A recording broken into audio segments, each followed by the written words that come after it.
Well, hello everyone. I'm Joanna Morrison and I'm married to David Morrison, and we live in Bangula in Malawi, which is in the southern tip of Malawi that is tucked in right beside Mozambique.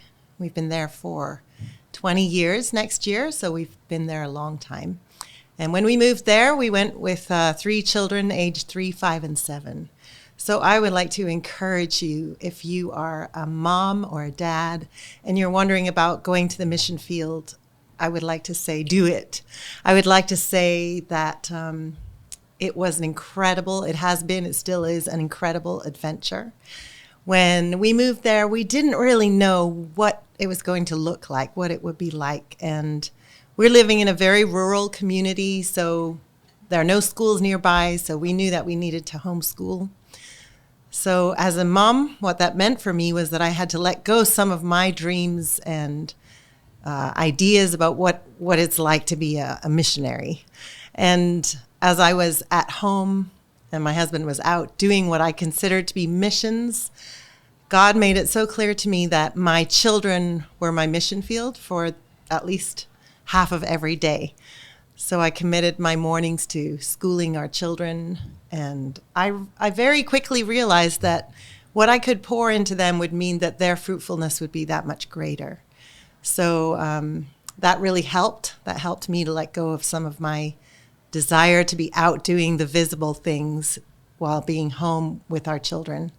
And then an amazing thing happened gradually as we started bringing Irish children home. They came into our family.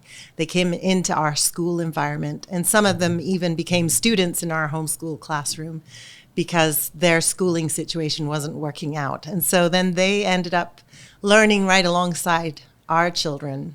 And that was an amazing gift to be able to give. And one of those boys who schooled in our home for a year and a half or 2 years now is a storyteller for another NGO in Blantyre. So he learned how to tell stories and how to read stories in our homeschool classroom. And then as our kids got older and we realized that they wouldn't be able to continue their education with us in Malawi, we homeschooled right up to grade 12, and then they returned back to Canada and repeated grade 12 in a safer context than a university, and then have started to build their lives in Canada. And honestly, that's the hardest part, is saying goodbye to them and being separated by thousands of kilometers every day. And yet that's what that's why we do what we do, and they are launched and they are moving and they are entering into relationships where they are. So it's been a tremendous gift to journey with them. And at the time when they were young, we thought they were giving up a lot to be on the field, but actually they gained far more than they ever gave up in order to be with us in Malawi. And they would tell you that their experience, their life experience, has launched them into a life of a very different perspective, and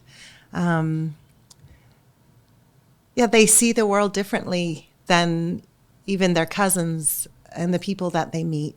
They're able to bring a different perspective to the worlds that they move in. So I really want to encourage you that if you're holding back because you're worried about the safety of your children or about the things that they would have to give up, know that they're going to gain more than they give up just by experiencing life in a different place and living out the call together as a family.